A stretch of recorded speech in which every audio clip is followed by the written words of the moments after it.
when I lecture and I teach law and I teach the ADA, I always start by saying it didn't just drop out of the air in 1988. It started decades before with a very important movement.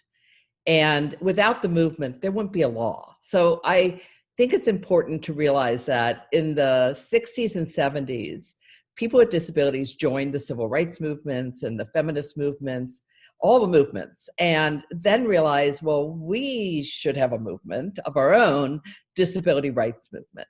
And it was that movement that raised consciousness to even start to think about people with disabilities as deserving of equal protection, of not being inherently limited in some way, and that gave rise to the possibility of even beginning to think about laws and regulations.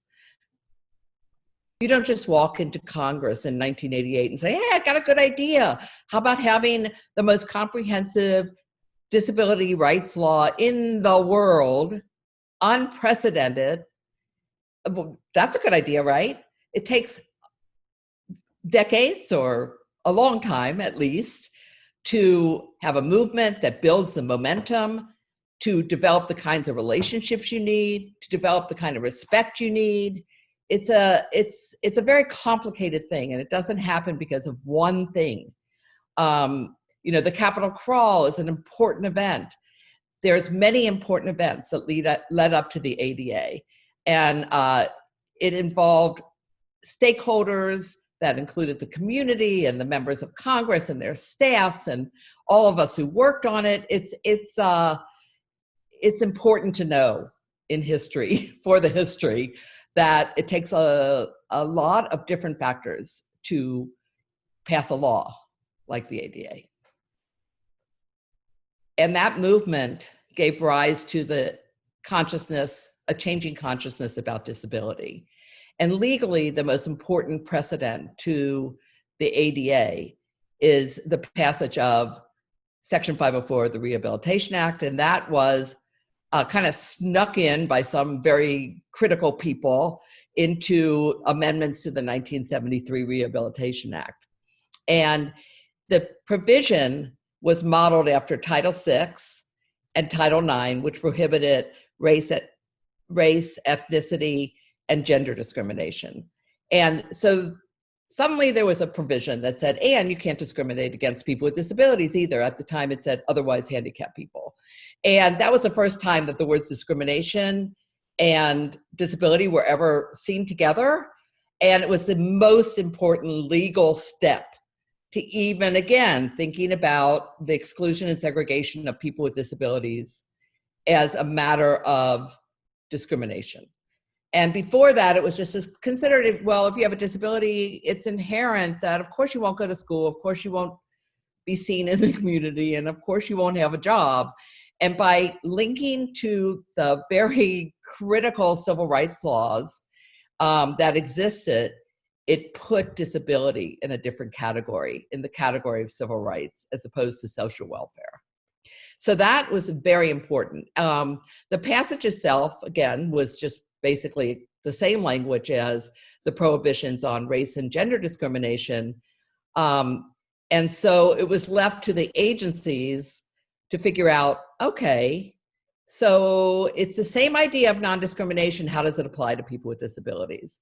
And that began the very long fight for the 504 regulations. And that provided an opportunity for what was mainly a localized disability movement to coalesce on a single goal, and that was to get regulations out of HEW at the time that would be meaningful, that would address the kinds of discrimination that people with disabilities faced.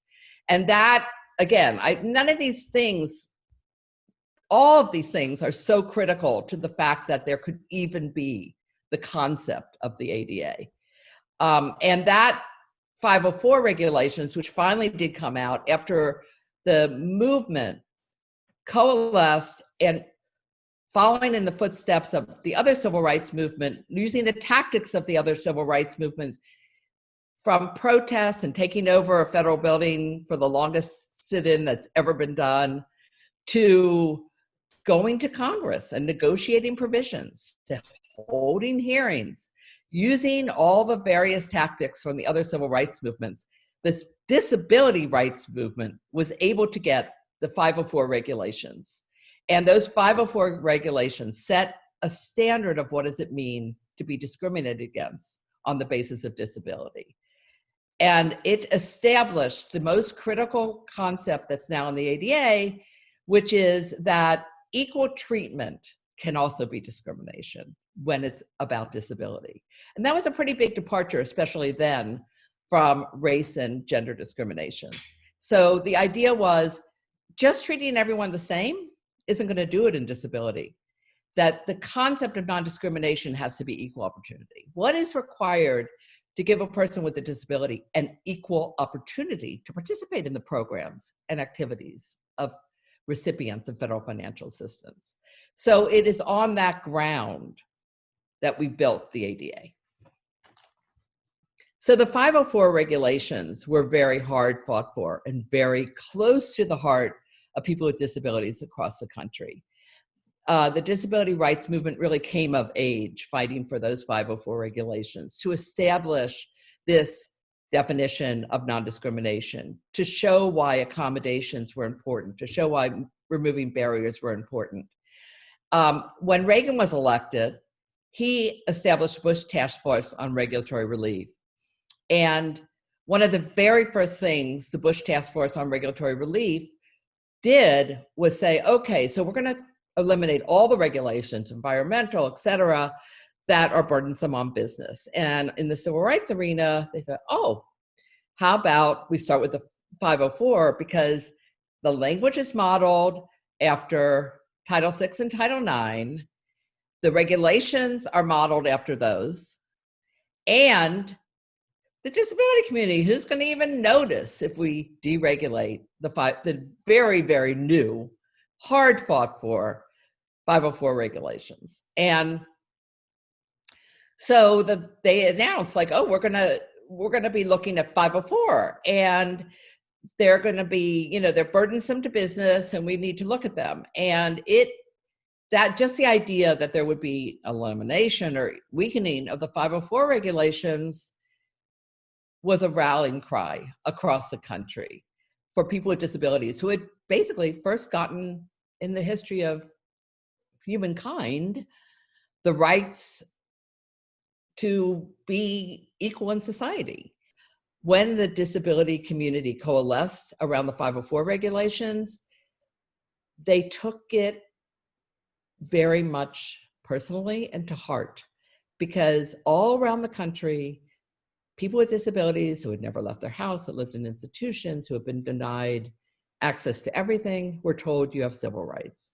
So the idea that they were going to be taken away activated a very willing and active community.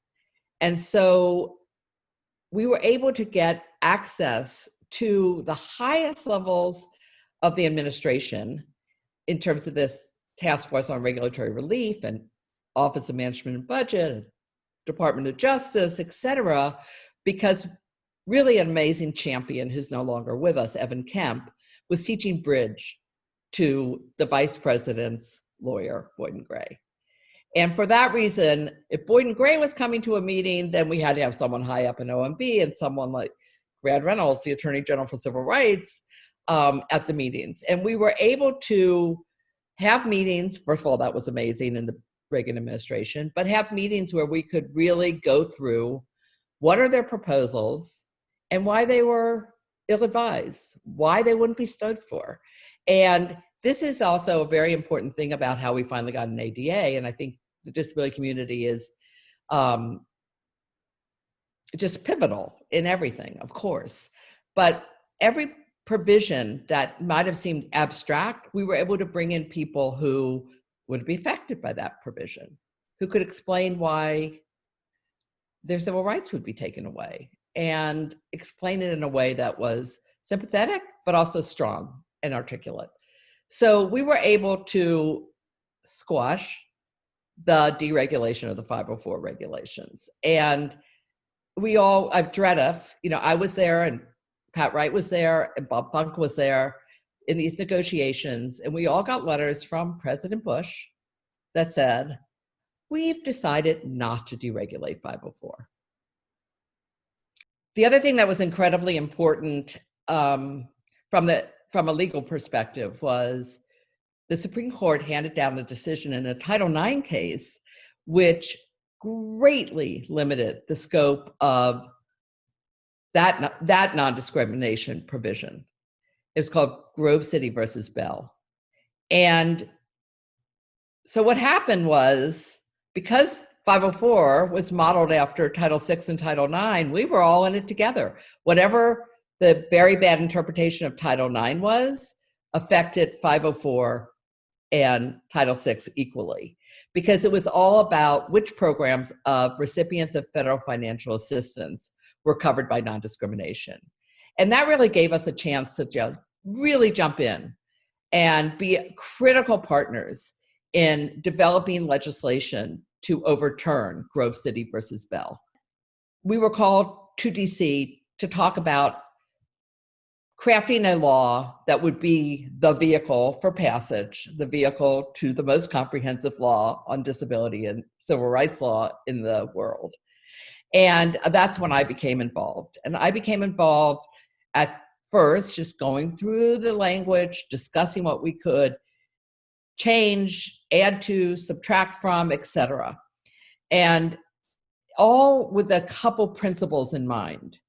One of the most important principles was that 504 had been around for 17 years. It wasn't necessarily having the effect it should have had, because first of all, it only applied to recipients of federal financial assistance, which is basically the public sphere.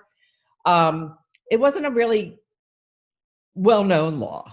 And so we went through that law, through the regulations, through the law, to try to figure out how do we make a passable Americans with Disabilities Act. And once that started, there became a role for lawyers, of course. I, being from DREDF, Disability Rights Education Defense Fund, which is very much a movement organization. It was never only lawyers. It always had activists. It always had educators. It always had organizers. We really felt like a part of a disability rights movement. And so one day in the back room of, conference room, Pat Wright said, well, you have pearls. You want to come to Washington, D.C. and work on this bill? And I said, sure. And that became the saga of the ADA. And because of the opportunity to overturn Grove City versus Bell, we were able to build a lot of very strong relationships that became key in developing the ADA.